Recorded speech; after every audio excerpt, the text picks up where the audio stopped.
നമുക്കിത് കിട്ടിയില്ലെങ്കിൽ ഉണ്ടാകുന്ന പ്രയാസമുണ്ടല്ലോ. നമ്മളിത്രയും അതാണ് ഇപ്പം കിട്ടിയപ്പോൾ ഉണ്ടാകുന്ന സന്തോഷത്തിനേക്കാളും കിട്ടിയില്ലെങ്കിൽ ഉണ്ടാകുന്ന വലിയൊരു വ്യഥയുണ്ടല്ലോ, അതില്ലാതെ രക്ഷപ്പെട്ടു എന്നാണ് എനിക്ക് തോന്നിയിട്ടുള്ളത്. ബെസ്റ്റ് ഡയറക്ടറിനുള്ള അവാർഡ് എന്ന് പറയുന്നത് എനിക്കിത് 3ാം തവണയാണ് ലഭിക്കുന്നത്. അപ്പം ആദ്യ സിനിമയ്ക്ക് നവാഗത സംവിധായകനുമായിട്ട് കിട്ടിയപ്പോൾ എനിക്ക് ഞാൻ 8 സിനിമ ചെയ്തതിൽ 4 സിനിമയ്ക്കും സംവിധാനത്തിന് എനിക്ക് അവാർഡ് ലഭിച്ചു എന്ന് പറയുമ്പം കുഴപ്പമില്ലെന്ന് തോന്നുന്നു. ഈ രുചിയും മണവും ഒക്കെ ഞാൻ എന്നെ അനലൈസ് ചെയ്യുമ്പോൾ എൻ്റെ പല സിനിമകളിലും വന്നു പോയിട്ടുള്ളൊരു കാര്യമാണ്. ഞാൻ തന്മാത്രയിൽ പറഞ്ഞിട്ടുണ്ട്, നല്ലൊരു ഇഞ്ചിക്കറി കൂട്ടിയാൽ എൻ്റെ അമ്മയോർത്ത് എൻ്റെ കണ്ണ് നിറയും. അത് രമേശൻ നായരുടെ അമ്മയല്ല, അത് എൻ്റെ അമ്മയാണ്. കേരള സംസ്ഥാന ഫിലിം അവാർഡുകൾ പ്രഖ്യാപിച്ചതിൽ ഏറ്റവും കൂടുതൽ കേരള ഫിലിം അവാർഡിൻ്റെ ചരിത്രത്തിൽ തന്നെ ഏറ്റവും കൂടുതൽ അവാർഡുകൾ ഒന്നിച്ച് ഒരു സിനിമയ്ക്ക് വരികയാണ്. അതിൻ്റെ സന്തോഷം നിലനിൽക്കെ തന്നെ ദേശീയ അവാർഡും പ്രഖ്യാപിക്കുന്നുണ്ട്. ഈ ഒരു സാഹചര്യത്തിൽ ഈ ഒരു അവാർഡിനെ ഒരു സമർപ്പണമായിട്ട് കാണാൻ പറ്റും? ഈ അവാർഡിൻ്റെ അല്ലെങ്കിൽ സമർപ്പണത്തിനെക്കാട്ടുമൊക്കെ എനിക്ക് ആദ്യം ഞാൻ കമ്മിറ്റഡായിട്ടുള്ള സ്നേഹവും നന്ദി അറിയിക്കുന്ന എൻ്റെ ഈ സിനിമ കണ്ട പ്രേക്ഷകരോടാണ്. അത് മലയാളികൾ മാത്രമല്ല, ലോകമെമ്പാടും ഈ സിനിമയെ കാണുകയും അപ്രീഷിയേറ്റ് ചെയ്യപ്പെടുന്നു എന്ന് പറയുന്നത് തന്നെയാണ് ഏറ്റവും വലിയ സന്തോഷം. അതിനോടൊപ്പം തന്നെ ഇതിന് ഒരുപാട് അവാർഡുകൾ കിട്ടി എന്ന് പറയുന്നതും ഏറെ സന്തോഷമുള്ള കാര്യമാണ്. നാഷണൽ അവാർഡിൻ്റെ കാറ്റഗറിയിൽ നമ്മൾ 2022 ആണ് വരുന്നതെന്നുള്ളത് കൊണ്ട് തന്നെ നമ്മൾ ആ കോമ്പറ്റീഷനില്ലായിരുന്നു. ഈ സിനിമയുടെ പ്രൊമോഷൻ്റെ സമയത്ത് സാർ പറഞ്ഞിട്ടുണ്ട്, അതിലൊരു ഒട്ടകത്തിൻ്റെ കണ്ണിലെ ഷോട്ട് എടുക്കാൻ വേണ്ടി കാത്തിരുന്നതിനെ പറ്റി ചോദിച്ചപ്പോൾ സിനിമയിൽ വരാനായിട്ട് ഇത്രയും കാലം ഞാൻ കാത്തിരുന്നില്ല, അപ്പോൾ ആ ഒരു ഷോട്ടിന് വേണ്ടിയിട്ട് കാത്തിരിക്കുന്ന ഒരു കാത്തിരിപ്പാണോ എന്ന് ചോദിച്ചിട്ടുണ്ട്. ഇപ്പോൾ അതിനെങ്ങനെയാണ് ഇത് ഒരു ഫിലിം മേക്കറിനെ സംബന്ധിച്ചിടത്തോളം ഇതിൻ്റെ കൂട്ടത്തിൽ പോകുന്ന അംഗീകാരങ്ങളായിട്ടാണ് നമ്മളിതിനെ കാണുന്നത്. എന്ന് വെച്ച് കഴിഞ്ഞാൽ ഒന്നിനും അമിതമായി ആഹ്ലാദത്തിലേക്ക് പോകുന്ന ഒരാളല്ല ഞാൻ. കാരണം ഈ സിനിമയ്ക്ക് വേണ്ടി ഞാൻ മാത്രമല്ല, ഇതിൽ പങ്കെടുത്തിട്ടുള്ള ഓരോ ആൾക്കാരുണ്ട്. ഒരു പ്രൊഡക്ഷൻ ബോയ് ഉൾപ്പെടെയുള്ള ആൾക്കാർ പല തരത്തിലുള്ള എന്ന് വെച്ച് കഴിഞ്ഞാൽ ക്ലൈമാറ്റിക് കണ്ടീഷനാണേലും മറ്റു രീതിയിലാണേലും മാനസികമായ സംഘർഷങ്ങളൊക്കെ ആണേലും അനുഭവിച്ചിട്ടുള്ളതാണ്. അപ്പം അത് വെച്ച് നോക്കുമ്പോൾ നമുക്ക് ഇങ്ങനെ ഇപ്പം ഇതിൻ്റെ വാല്യൂ മനസ്സിലാകുന്ന, നമുക്കിത് കിട്ടിയില്ലെങ്കിൽ ഉണ്ടാകുന്ന പ്രയാസമുണ്ടല്ലോ. നമ്മളിത്രയും അതാണ് ഇപ്പം കിട്ടിയപ്പോൾ ഉണ്ടാകുന്ന സന്തോഷത്തിനേക്കാളും കിട്ടിയില്ലെങ്കിൽ ഉണ്ടാകുന്ന വലിയൊരു വ്യഥയുണ്ടല്ലോ, അതില്ലാതെ രക്ഷപ്പെട്ടു എന്നാണ് എനിക്ക് തോന്നിയിട്ടുള്ളത്. അതിൽ കൂടുതലായിട്ട് ഞാൻ എല്ലാ അംഗീകാരങ്ങളും നമ്മൾ സിനിമ ചെയ്യുന്നത് നമ്മുടെ തന്നെ അല്ലെങ്കിൽ നമ്മുടെ പ്രേക്ഷകരോടുള്ള നീതിബോധങ്ങളിൽ അല്ലെങ്കിൽ അവരിലേക്ക് കേറ്റർ ചെയ്യുന്നത് എത്രയും മെച്ചമായിരിക്കണമെന്നുള്ള രീതിയിൽ തന്നെയാണ്. അപ്പോൾ അതിന് അംഗീകാരം കിട്ടുന്നത് തീർച്ചയായിട്ടും വലിയ സന്തോഷമുള്ള കാര്യമാണ്. പ്രത്യേകിച്ച് ബെസ്റ്റ് ഡയറക്ടറിനുള്ള അവാർഡ് എന്ന് പറയുന്നത് എനിക്കിത് 3ാം തവണയാണ് ലഭിക്കുന്നത്. അപ്പം ആദ്യ സിനിമയ്ക്ക് നവാഗത സംവിധായകനുമായിട്ട് കിട്ടിയപ്പോൾ എനിക്ക് ഞാൻ 8 സിനിമ ചെയ്തതിൽ 4 സിനിമയ്ക്കും സംവിധാനത്തിന് എനിക്ക് അവാർഡ് ലഭിച്ചു എന്ന് പറയുമ്പം കുഴപ്പമില്ലെന്ന് തോന്നുന്നു. ഈ നേരത്തെ പറഞ്ഞ മുൻപ് അവാർഡ് കിട്ടിയ സിനിമകളാണെങ്കിലും കാഴ്ചയാണെങ്കിലും തന്മാത്രയാണെങ്കിലും ഒക്കെ അതിൽ സംവിധായകൻ്റെ കൂടെ തന്നെ ബാക്കി സാങ്കേതിക വിഭാഗങ്ങളിലെല്ലാം അവാർഡുകൾ അതിന് ലഭിച്ചിട്ടുണ്ട്. അപ്പം ഇത് ഈ ഒരു ഏറ്റവും മികച്ചതായിരിക്കണം എന്നുള്ള തിരഞ്ഞെടുപ്പാണോ ഇത്തരം അംഗീകാരങ്ങളെ?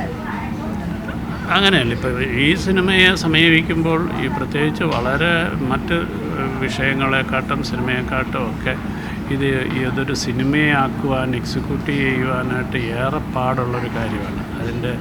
അതിൻ്റെ ടെക്നിക്കലി ഉള്ള ഇടപെടലുകളാണേലും അതല്ലാതെ നമ്മൾ ഏറെ വായിക്കപ്പെട്ടിട്ടുള്ളൊരു തിരക്കഥയാണ്. അപ്പോൾ ആ തിരക്കഥയിൽ കഥയാണ്, നോവലാണ്. അതിൽ നിന്നൊരു തിരക്കഥ ഉണ്ടാക്കുക എന്ന് പറയുന്നത് ഏറെ ശ്രമകരമായൊരു കാര്യമാണ്. കാരണം ഒരു 43 അധ്യായത്തിൽ വളരെ വാസ്റ്റായിട്ടൊരു 4-5 സിനിമയ്ക്ക് ഉള്ള കഥയും ഒക്കെ ഉള്ളിടത്തുനിന്ന് നമ്മളൊരു സിനിമയായിട്ട് അതിനെ ചുരുക്കുക, ഒപ്പം തന്നെ അതിൻ്റെ ക്യാരക്ടറൈസേഷനിൽ വേണ്ട രീതിയിലുള്ള മാറ്റങ്ങൾ വരുത്തിയിട്ട് എൻ്റേതായിട്ടുള്ള രീതിയിൽ അത് ഇംപ്രവൈസ് ചെയ്യുക എന്നൊക്കെ പറയുന്നത് എനിക്ക് തോന്നുന്നു ആദ്യത്തെ ഏറ്റവും വലിയ സ്ട്രഗിളെന്ന് പറഞ്ഞു കഴിഞ്ഞാൽ അതുതന്നെയായിരുന്നു. അപ്പോൾ അതിനൊരു തിരക്കഥ ഉണ്ടാക്കി. അപ്പോൾ ആ തിരക്കഥയ്ക്ക് അഡാപ്റ്റഡ് സ്ക്രീൻ പ്ലേ എന്നുള്ള രീതിയിൽ അതിനെ റെക്കഗ്നൈസ് ചെയ്തു എന്ന് പറയുന്നത് എനിക്ക് തോന്നുന്നത് അതും വലിയൊരു അംഗീകാരമാണ്. ബാക്കിയൊക്കെ എന്ന് പറഞ്ഞാൽ വളരെ പ്രകടമാണല്ലോ. ഇപ്പം സംവിധാനത്തിലുണ്ടായ ഒരു അവാർഡിന് അല്ലെങ്കിൽ ഇത്രയും വലിയൊരു സിനിമയെ ഇത്രയും രീതിയിലുള്ള ഒരു ഇത് വരുമ്പം ശ്രദ്ധിക്കാതിരിക്കാൻ പറ്റത്തില്ല. കാരണം ഇത്രയും ഉള്ള മാറ്റം അതിനെ കോർഡിനേറ്റ് ചെയ്ത് ചെയ്യുന്ന ഒരു കാര്യങ്ങൾ. പക്ഷെങ്കിൽ ഈ പറഞ്ഞ ഒരു അഡാപ്റ്റഡ് ആയിട്ടുള്ള ഒരു ഏറെ വായിക്കപ്പെട്ടുള്ള ഒരു പുസ്തകത്തിൽ നിന്നൊരു സിനിമയ്ക്കൊരു തിരക്കഥ ഉണ്ടാക്കുന്നതിനെ തിരിച്ചറിയുന്നു എന്ന് പറയുന്നത് വളരെ സന്തോഷമുണ്ട്. അതേസമയം തിരക്കഥയ്ക്ക് ഒരു വിമർശനം കൂടെ വന്നിട്ടുണ്ടായിരുന്നു. ചില ആളുകൾക്ക് കഥ വായിച്ചതുപോലെ തോന്നിയില്ല എന്ന് പറഞ്ഞു. ചില ആളുകൾക്ക് തോന്നാൻ പാടില്ല. അങ്ങനെ തന്നെയാണ്. എന്ന് വെച്ച് കഴിഞ്ഞാൽ കഥയായിട്ടും അല്ലെങ്കിൽ നോവലായിട്ടും സിനിമയായിട്ടും കാണും. നോവലിൻ്റെ അസ്തിത്വം പേറിക്കൊണ്ട് അതേപടി ഒരു ഫോട്ടോ കോപ്പിയായിട്ട് വന്നു കഴിഞ്ഞാൽ സിനിമ ഒരിക്കലും നിൽക്കത്തില്ല. എന്ന് കഴിഞ്ഞാൽ നമുക്കറിയാം, ഒരുപാട് മാർക്യൂസിൻ്റെ കഥകൾ പോലും തിരക്കഥാരൂപത്തിലേക്ക് വന്നത് അതേ രീതിയിൽ വന്നിട്ടുള്ള പല ഈ അഡാപ്റ്റഡ് സ്ക്രിപ്റ്റുകളും പരാജയമായിരുന്നു. സിനിമയും പരാജയമായിരുന്നു. കാരണം അതിനെ വിഷ്വലൈസ് ചെയ്യാനായിട്ടുള്ളൊരു ശ്രമം നടത്തുമ്പോൾ ഉണ്ടാകുന്ന പ്രയാസങ്ങളുണ്ട്. അല്ലെങ്കിൽ അതിൻ്റെ ഒരു സിനിമയുടെ ഒരു തിരക്കഥയുടെ ഒരു ഭംഗി നഷ്ടപ്പെടുന്ന, അല്ലെങ്കിൽ തിരക്കഥയുടെ സാധ്യതകൾ നഷ്ടപ്പെടുന്ന ചില കാര്യങ്ങളുണ്ട്. അപ്പം ഈ സിനിമയിൽ തന്നെയാണ് ഒരുപാട് സീക്വൻസുകൾ ഞാൻ മാറി ചെയ്തിട്ടുണ്ട്.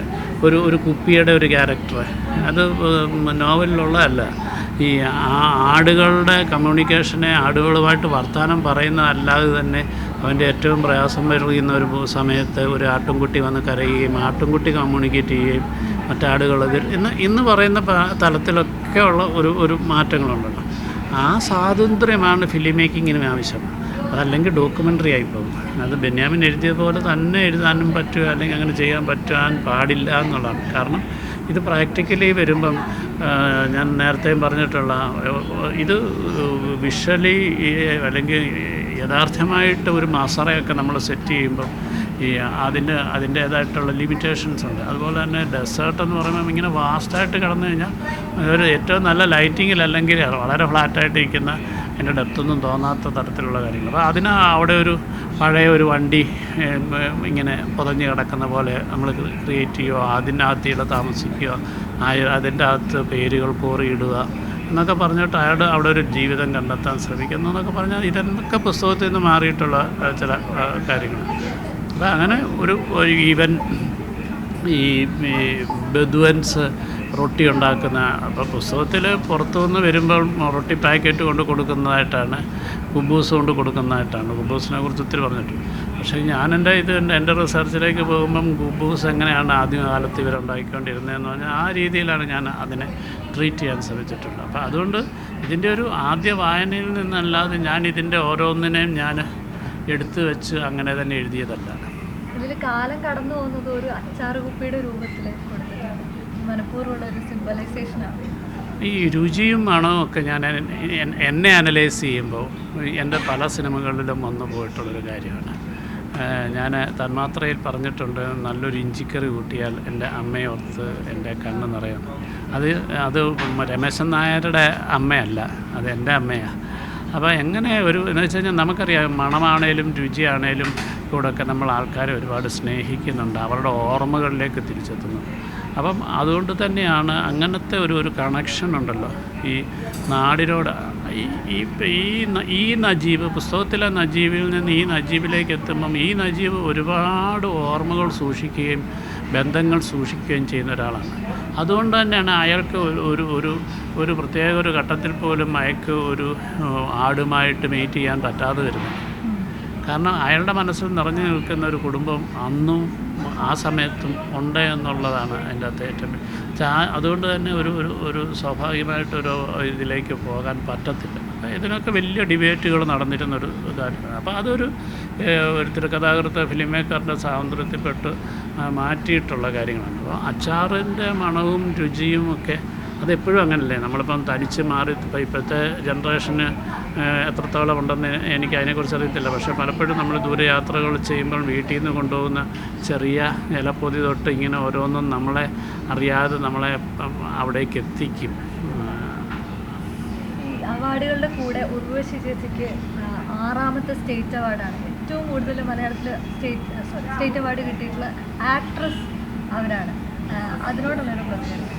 ഞാൻ എൻ്റെ സിനിമകളിൽ ഉർവശി വർക്ക് ചെയ്തിട്ടില്ലെങ്കിലും ഉർവശിയോടൊപ്പം ഞാൻ അസിസ്റ്റൻറ്റ് ഡയറക്ടർ ആയിരിക്കുന്ന സമയത്ത് ഞാൻ പല സിനിമകളും ചെയ്തിട്ടുള്ള ഇതാണ്. വളരെ വ്യത്യസ്തമായ ഒരു തലങ്ങളിലൂടെ സഞ്ചരിക്കാൻ കഴിവുള്ള ഒരു നടിയാണ് ഉർവശി എന്ന് പറഞ്ഞത്. അതുകൊണ്ട് തന്നെയാണ് ഇത് 6ാം തവണയും അവരിലേക്ക് എത്തുന്നത് എന്ന് പറഞ്ഞത്. മലയാളത്തിൽ കുറേ അധികം നമുക്ക് ഫീമെയിൽ ആർട്ടിസ്റ്റുകൾ നമുക്ക് ഒരുപാട് പ്രത്യേകിച്ച് പുതിയ തലമുറയിൽ ഒരുപാട് കുട്ടികളുണ്ട്. പലരോടും ഞാൻ പേരെടുത്ത് അവരടുത്ത് പറഞ്ഞിട്ടുണ്ട്.